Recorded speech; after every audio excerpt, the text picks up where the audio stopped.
โอเคทั้งสองสาวเนาะถือว่ามื้อนี้ได้ขึ้นไปเดี๋ยวทำไมนี่ก่อนโอเคทั้งสองสาวมื้อนี้ก็ถือว่าได้ขึ้นไปที่ไอคอนสยามห่างที่หรูหราอลังการขนาดแล้วมื้อนี้คุ้มค่าบ่ได้ไปเห็นดาราเนาะนักแสดงคุ้มค่าแห้งคุ้มค่าอีหลีบ่แบบหิวเข้าเนาะเรียกว่ายังไงวะคุ้มค่าทรงสองสั้นเลยก็มาได้ทุกคนได้มาเห็นไอคอนสยามเธอแรกแล้วก็มาเห็นดาราอีกดาราที่มักแหงแบบโอ้ยเคยเบิ่งแต่ก่อนนั้นเคยเบิ่งแต่โทรทัศน์เป็นบ่แม่โอ้แต่ละคนมากอันนี้เนาะอันนี้เห็นแบบโอ้ยตื่นเต้นแหงดีใจพอข้ามฟ้ามาเคียงเธอน่าจะเป็นซีรีส์หนังเนาะแม่ตอนหิวเข้าหลังจากที่หิวเข้าไปเห็นดาราแล้วแบบอยากกินข้าวพี่น้องส่ง2 สั้น 3 สั้นของน้องซอนเลยว่าได้ขี่ทั้งรถไฟได้มาทั้งไอคอนแล้วก็ได้เห็นดาราที่มากอีกได้เห็นรถไฟฟ้าเนาะแน่คุ้มมาลิได้เห็นห่าง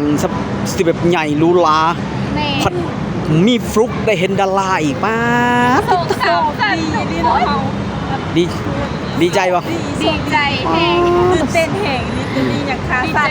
จนบ่อยากลงมาเนาะชวนพากันบ่อยากลงมาไม่อยากลงมาอยากเบิ่งดาราแบบเขามากอะไร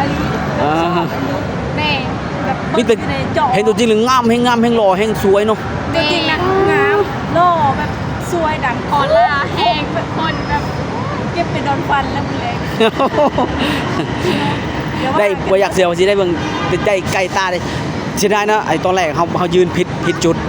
ทำให้เขาขยับมาอีกทั้งที่บันไดเนี่ยอ๋อต้องแบบอยากเห็นบันไดแบบเห็นประมาณ3 เมตรเนาะ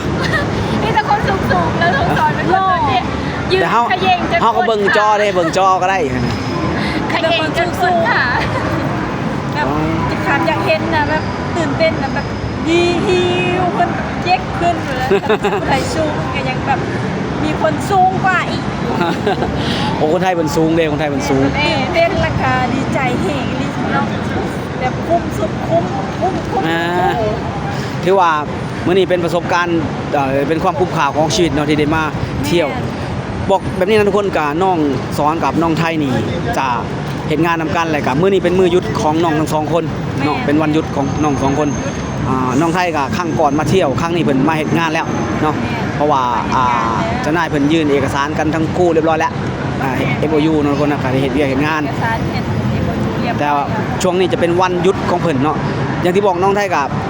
บ่แจ๊บก็แนะนำให้ทุกคนได้รู้จักหลายครั้งเลยเนาะส่วนน้องสอนเป็นครั้งแรกที่บ่แจ๊บจะเอาออกช่องเป็นครั้งแรกเด้อพี่น้องเพราะว่าเป็นน้องสาวของบ่แจ๊บน้องสอนบ่ได้น้องสอนบ่ได้เฮ็ด YouTube คือน้องไทยเด้ว้าวตอนนี้คือฝรั่งมายืนคือมาปักหลักตรงนี้เนาะฝรั่งเพิ่นบ่แม่นว่าเบิ่งเฮาแน่เพิ่นมาของเพิ่นนี่แป๊บเดียวว่าหันบ่มีไผยืนอยู่นี่นะแล้วอ้อมหน้าอ้อมหลังตอนนี้มาล้อมแล้วล้อมพวกเราแล้วว้าวมีพลังมาล้อมเลยคือเห็นบ่ล่ะประเทศไทยอ่ะบ้านเฮานี่ฝรั่งหายากนะอันนี้แบบว่าบ่อึดได้ฝรั่งเหมือนประเทศฝรั่งเลยเนาะแต่ว่าเมืองไทยมีแบบคนต่างชาติคือว่าในเมืองไทยเป็นเมืองที่แบบน่าอยู่น่าเที่ยวแล้วก็มีสิ่งแบบสวยงามทันสมัยเดี๋ยวตอนนี้ว่าจะขอสังเกตว่าพอแปลกใจคือว่าอยู่ๆเพิ่นคือมายืนล้อมเฮา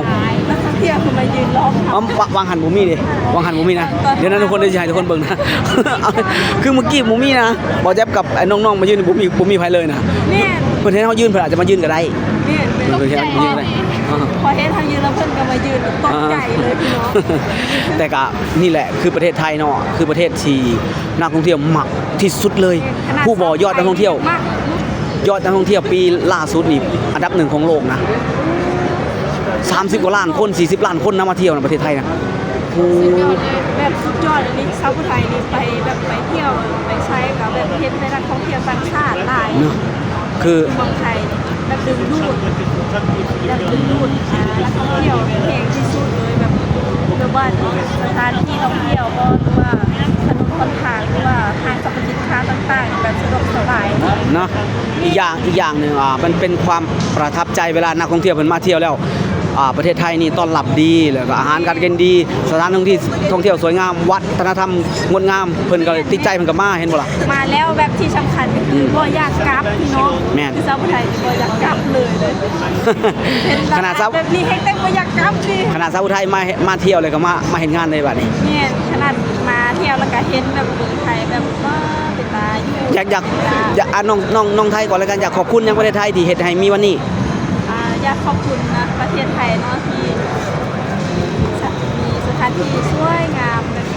เครื่องที่ทันสมัยให้สาวไทยได้เห็นแล้วก็จากที่ว่าอยู่ในบ้านอยู่ในถ้ำเนาะพอจังซั่นก็ได้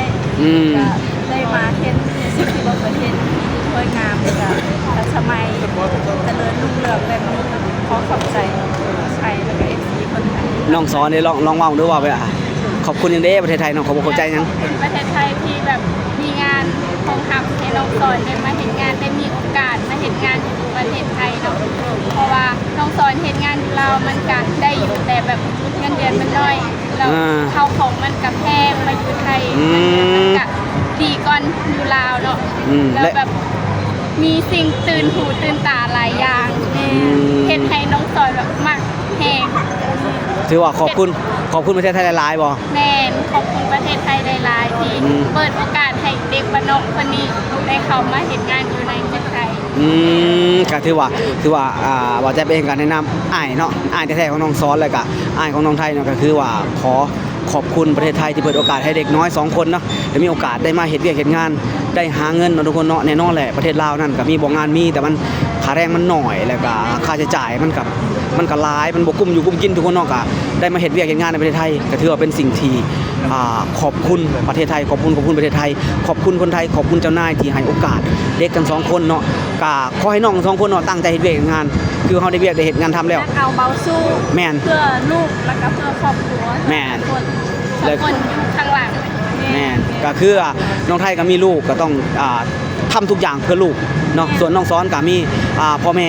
ไอ้น้องเนาะที่ว่าอยู่รอคอยอยู่เบื้องหลังข้างหลังเพราะฉะนั้นก็ต้องเฮ็ดทุกอย่างให้เต็มที่เนาะสู่ส้นทุกอย่างแล้วก็เฮ็ดงานด้วยความขยันด้วยความซื่อสัตย์เนาะเฮ็ดให้เฒ่าแก่หักให้เฒ่าแก่แพงนี่ฝรั่งเพิ่นไปแล้วว่าหันเพิ่นเสือบ่เพิ่นมายืนข้างหลังไอ้ถ่ายเพิ่นมายืนเบิ่งไอ้ถ่ายเพิ่นอาจจะคิดว่าเฮาเฮ็ดหยังกันเนาะ ตอนนี้เพิ่นอาจจะเข้าใจแล้วเฮาเห็นหยังเพิ่นก็เลยว่าพากันหยังไปถือว่าอยู่นั่นนะ มาส่งเบิ่งเลย เพิ่นมายืนข้างหลัง แล้วก็มาส่อง บ่เจ้าแล้วก็มาส่องเบิ่งว่าเจ้าเห็นหยังถือกล้อง2อันน่ะนะ ก็เป็นสิ่งที่ประทับใจทุกคนนี่แหละประเทศไทยมีหลายสิ่งหลายอย่างให้เบิ่งให้ชมให้เบิ่งให้เห็นแล้วก็มีแต่สิ่งดีๆงาม ที่สำคัญก็คือมีงานให้เขาได้เห็นได้ทำเนาะแม่ได้มีเงินส่งลูกส่งขนมลูก ทุกคนสัญญาณได้เนาะสัญญาณได้ที่ได้เห็นงานแล้วเฮาสิเป็นคนดีบ่สิเอาแต่สิ่งดีๆจากประเทศไทยกลับไปบ้านเฮาบ่ แม่จะนำสิ่งดีๆกลับไป แล้วก็สิปฏิบัติตัวเองดีๆ แม่ ก็ขอให้ทุกคนดูแลคือหยังดูเบิ่งแบบอย่างเอาคนไทยเพิ่นปฏิบัติเพิ่นเฮ็ดให้เฮาเบิ่งเนาะนะอันใดดีอันใดงามก็เบิ่งเอาเนาะนะเฮาก็ศึกษาแล้วก็เรียนรู้รวมถึงเอาไปปรับใช้ไปปฏิบัติเนาะทุกคนเนาะสำหรับคลิปวิดีโอนี้เนาะก็ฝากไว้ประมาณนี้น้องหลานเนาะทั้ง2คนก็ขอให้ทุกคนมีแต่ความสุขความโชคดี3คนเฮาลาไปก่อนสวัสดีครับ ได้